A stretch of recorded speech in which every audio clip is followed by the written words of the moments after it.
আসসালামু আলাইকুম। BD doctor office YouTube channel থেকে আমি ডক্টর শায়লা হক আপনাদের সকলকে ওয়েলকাম করছি। আশা করি আপনারা সকলেই ভালো আছেন। আজকে আমাদের আলোচনার বিষয় হচ্ছে যে যৌন স্রাব কেন হয়, অর্থাৎ যৌনাঙ্গ থেকে বিভিন্ন ধরনের ডিসচার্জ কেন আসে।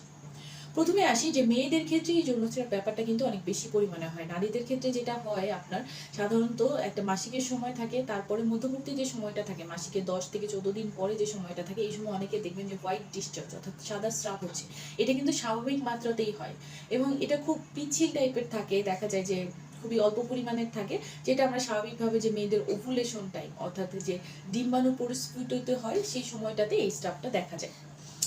এটা নিয়ে সাধারণত ঘাবড়ানোর কিছু নেই। আমরা একটু হাইজিন মেনটেন করে চললেই এই সমস্যাটা আমাদের নর্মালভাবে থাকে এবং শারীরিক কোনো সমস্যা তৈরি করে না, বরং এটা আমাদের জন্য ভালো। তাহলে আমাদের পিরিয়ড এবং ওভুলেশন মিলিয়ে আমাদের শরীরে যে হরমোনাল চেঞ্জ হচ্ছে, মেয়েদের শরীরে সাধারণত ইস্ট্রোজেন যে হরমোনটা থাকে, এই হরমোনের নিঃসরণের কারণে এই ধরনের যে স্রাবটা হয়, যদি এটা রেগুলারলি থাকে তাহলে আমরা বুঝতে পারবো আমাদের শরীরে ইস্ট্রোজেন লেভেলের মাত্রাটা ভালো আছে, স্বাভাবিক আছে।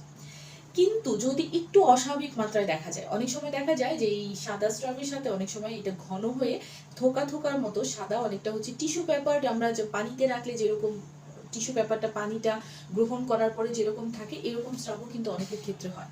সেটা অনেকটা আপনার ফাঙ্গাল বা ব্যাকটেরিয়াল, অনেকতে বলি যে ক্যান্ডিডিয়াসিস যেটা থাকে আপনার, সেটা আক্রমণের ফলে কিন্তু এই ধরনের আপনার স্রাব বের হতে পারে, যেটা কিন্তু আপনার ডক্টরের সাথে যোগাযোগ করতে হবে। কারণ এটা যেহেতু আপনার একটা ভাইরাস, ব্যাকটেরিয়াল বা ফাঙ্গাল একটা সংক্রমণ, এই সংক্রমণের কারণে আপনার কিন্তু পরবর্তীকালে যৌনাঙ্গে বিভিন্ন ধরনের সমস্যা তৈরি হতে পারে, যেখান থেকে আপনি কিন্তু খারাপ কোনো কিছু সেপ্টিসিমিয়া পর্যন্ত পৌঁছাইতে পারেন। এর পরবর্তীতে আসি যে এই সাদা স্রাবের সময় অনেক সময় যদি আপনার সবুজ কালারের স্রাব বের হয়, যদি, তাহলে কিন্তু এটা একটা যৌনাঙ্গের একটা রোগ, যেটাকে আমরা বলা হয় নাইসেরিয়া গনোরিয়া, একটা জীবাণু থাকে, এই জীবাণু সংক্রমণের কারণে কিন্তু এটা হয়। এই ক্ষেত্রেও আপনার ডক্টরের পরামর্শ অনুযায়ী ওষুধপত্র খেতে হবে। অনেকের ক্ষেত্রে দেখা যায় যে সাদা স্রাবের সাথে অনেক সময় কালচে টাইপের কিছু বের হতে পারে, অনেক সময় একটু বাদামি থাকতে পারে, একটু খারাপ কোনো কিছু হতে পারে। দেখা যায় যে আপনার যে ইউটেরাস যে জরায়ু থাকে, এটার ভিতরে দেখা যায় যে যদি কোনো ফাইব্রয়েড থাকে, কোনো সিস্ট থাকে, সেগুলোর সাইন হিসাবেও কিন্তু সাদা স্রাবের সাথে এই ধরনের কোনো ডিসচার্জ আসতে পারে। এটাতে গেলেও যে আবার এরপরে আপনার যেমন অনেকের ক্ষেত্রে দেখা যায় যে জন্মবিরতিকরণ পিল কিন্তু আমরা অনেকে সেবন করে থাকি, এই পিলের কারণেও কিন্তু অনেক সময় সাদা স্রাব হতে পারে।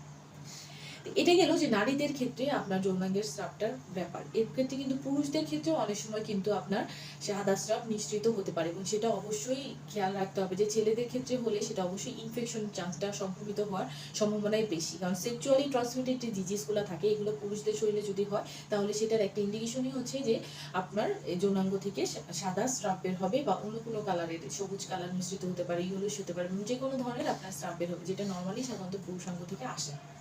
সুতরাং সেটা নারীর অঙ্গ হোক অথবা পুরুষের অঙ্গ হোক, যে কোনো কারণে আপনি যদি অস্বাভাবিক কিছু আপনার যৌনাঙ্গে দেখতে পান, বা আপনার যৌনাঙ্গ থেকে যদি অস্বাভাবিক কোনো রস বা কোনো কিছু বের হয়, যত দ্রুত সম্ভব আপনি চিকিৎসকের পরামর্শ নিন। কারণ এই সমস্যাগুলো সঠিক সময়ে ট্রিট না করলে পরবর্তীকালে এগুলো কিন্তু আপনাদের জন্য খারাপ কোনো কিছু নিয়ে আসতে পারে, এবং অনেক সময় এগুলো থেকে বন্ধ্যাত্বের কারণও হতে পারে। কারণ কোনো কিছুই অস্বাভাবিকভাবে শরীরে থাকাটা ভালো কোনো কিছু বয়ে নিয়ে আসে। অতএব চিকিৎসকের পরামর্শ নিন, সঠিক উপদেশ গ্রহণ করুন, নিজের যত্ন নিন, সুস্থ থাকুন, ভালো থাকুন। আসসালামু আলাইকুম। আসসালামু আলাইকুম, আমি জান্নাতুন নাইমা আফরোজ, ডায়েটিশিয়ান। আজকে আপনাদের জানাতে চেষ্টা করব যে কিভাবে আসলে আমরা আমাদের নিজেদের বয়স ধরে রাখতে পারি, কি ধরনের খাবার খেলে। প্রচুর পরিমাণে অ্যান্টিঅক্সিডেন্ট রয়েছে, যেমন ভেজিটেবলস, ফ্রুটস, এই ধরনের খাবারগুলো যদি আমরা ঠিকঠাক মতো খাই, আমাদের স্কিনের সেলগুলো উজ্জীবিত থাকবে, এবং ফলাফলে কি হবে, আমরা আমাদের বয়সটাকে একটা জায়গায় দেখা যায় আটকে রাখতে পারবো। এছাড়া রয়েছে ভিটামিন সি জাতীয় খাবার। আমাদের স্কিন সেল ডেভেলপ করার জন্য যে এই ভিটামিনটা খুব বেশি প্রয়োজন, সেটা হচ্ছে ভিটামিন সি। তো এই ভিটামিন সিটা আমরা যে কোনো টক জাতীয় ফল, বিভিন্ন ধরনের ফল এবং খাবারের মধ্যে আমরা ভিটামিন সিটা পেয়ে থাকি। এর মধ্যে আমরা লেবু খেতে পারি, আমরা কমলা খেতে পারি, পেয়ারা খেতে পারি, আমরা খেতে পারি। আমাদের আসলে দেশে প্রচুর পরিমাণে টক ফল রয়েছে। এই ধরনের ফলগুলো খেলে কিন্তু আমাদের সেলটা উজ্জীবিত থাকবে এবং নতুন সেল তৈরি করতে সাহায্য করবে, এবং বয়সটা ধরে রাখতে সাহায্য করবে। এছাড়া আমাদের স্কিনের জন্য প্রয়োজন হচ্ছে ভিটামিন ই জাতীয় খাবারগুলো, যে খাবারগুলো আমাদের স্কিনটাকে হেলদি, মানে ভালো ফ্যাট যেগুলো আমাদের স্কিনটাকে হেলদি রাখতে সাহায্য করবে। সেই খাবারগুলোর মধ্যে রয়েছে যেমন চিয়া সিড, আমরা খেতে পারি বিভিন্ন ধরনের বাদাম, দুধ, ডিম।